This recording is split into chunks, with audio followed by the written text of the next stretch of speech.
안녕하세요, 시사클릭의 한지입니다. 코로나19의 세계적 대유행이 전 세계적으로 큰 타격을 입혀서 모든 국가들이 사스 유행 당시에 3배로 높아진 이 역대 최고 수준의 경제 불확실성으로 힘들어하고 있는 그런 상황이죠. IMF가 1996년부터 발표해왔던 WPUI라고 하는 이 경제 관련 불확실성 지수를 국가별로 쭈르륵 나열해보면 영국이 128로 가장 높고요.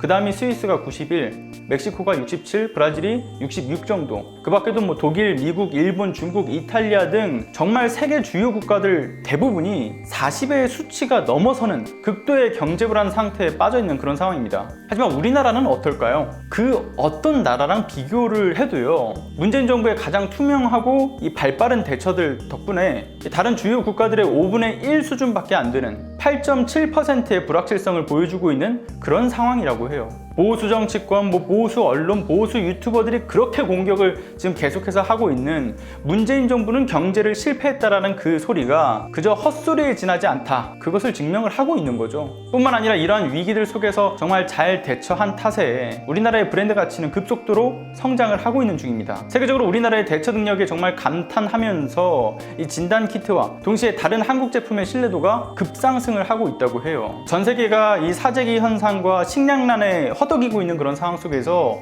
우리나라의 즉석밥이라든가 라면이라든가 김치 등 이런 오랫동안 보관이 가능하면서 뿐만 아니라 맛도 정말 좋다, 이런 평가들이 나오고 있으면서 이에 대한 수요가 50%나 증가를 했고요. 사회적 거리를 두기 한다라는 것을 목적으로 두고 지금 전 세계에서 이를 실행을 하고 있는데, 그로 인해서 컴퓨터 관련 제품이라든가 무선통신기기와 같은 것들도 마찬가지로 80% 이상 이 수출이 증가하는 모습을 보이고 있고요. 다양한 그 수출품들이 계속해서 올라가고 있지만 특히 그 중에서 가장 눈에 띄는 것은 손 소독제가 평소에 12배 이상 수출을 하고 있고요. 진단키트의 경우에도 작년 대비 무려 110% 이상 증가를 했다라고 해요. 근데 이것이 물량이 없어서 공급을 못하고 있는 상황이라고 하는 것이 눈여겨볼 점이죠. 우리나라가 하루에 진단키트를 12만 개 이상을 생산하고 있고 국내에 무려 15,000개씩 지금 계속 수요가 되고 있는 상황인데, 전 세계적으로 121개국이 우리나라의 진단키트 공급을 요청하고 있는 그런 상황입니다. 경쟁력이 정말 어마어마해가지고 너도 나도 지금 가져가려고 우리나라에 열심히 어필을 하고 있는 그런 상황이고요. 게다가 우리 정부 진짜 얼마나 지금 잘하고 있습니까? 해외에 있는 우리나라 국민들 돌아올 비행기 편이 없어가지고 정말 애먹고 있는 그런 상황에서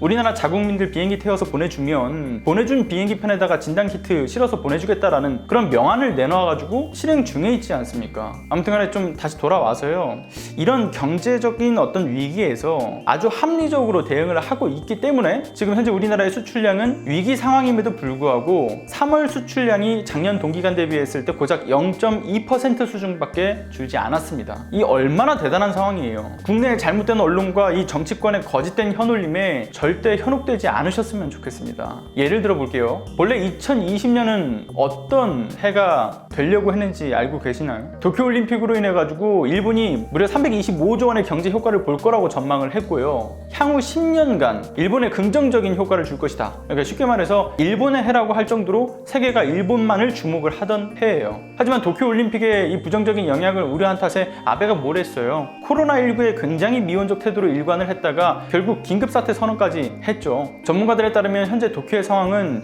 뉴욕의 2-3주 전의 상황과 거의 같다, 그렇게 평가를 받을 정도의 상황이라고 합니다. 게다가 올림픽도 연기가 되어버렸죠. 미국이나 독일 등의 국가들이 일본 내에 생활 중인 자국 국민들에게 철수 권고라든가 강력주의보를 내릴 정도의 상황이다 보니까 내년으로 좀 연기를 했다고 해도 그 분위기가 좋지 않을 것 같다, 이런 반응들이 나오고 있는 상황이에요. 그러니까 경제적으로 약 한 100조 원 이상의 어떤 손해가 났다고 추산을 할 정도인데 내년 반응도 좋지 않다라고 하면 그 피해액은 더 심각한 수준이겠죠. 그러니까 쉽게 말해서 일본은 경제적인 어떤 재앙 상태에 빠져든 그런 상황이라고 보시면 될 것 같습니다. 그에 반해 일본의 해가 될 뻔했던 현재 세계적으로 재평가가 되면서 2020년은 한국의 해다, 그렇게 말해도 과언이 아닐 정도로 전 세계의 주목을 받고 있는 상황이죠. 그런데 여기서 또 중요한 것이 있습니다. 이 일본에 대한 이야기인데요.